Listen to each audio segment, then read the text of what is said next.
ഉഴുന്നുമാവ് കലക്കി സുട്ടൊരു ദോശ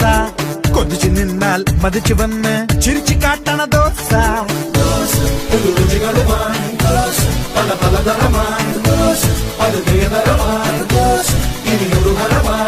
ചെങ്കോട്ടക്കല്ലിലിട്ട് വെങ്കായം മീനകിട്ട് ചെറുമുല്ലപ്പായ പോലെ ഒണിയൻ ദോശ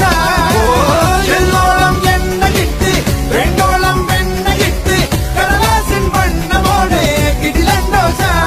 അങ്ങനത്ത നൊടിയിൽ അടുപ്പ തടുക്കി സുടുസുട അടുത്ത മകിലും വെളുപ്പ് തുടിക്കും വെടിക്കത്ത് ദോശ ദോശയ്ക്കൊറുമ്മ ഗമ്മത്ത് ഗമ്മത്ത് ഗമ്മത്ത് ആണ് ഗമ്മത്ത് ഗമ്മത്ത് ഗമ്മത്ത് ഗമ്മത്ത് ആണ് ഗമ്മത്ത് ദോശ നല്ലൊരു ദോശ വേണം ദോശ തിന്നാൻ ആശയുണ്ടോ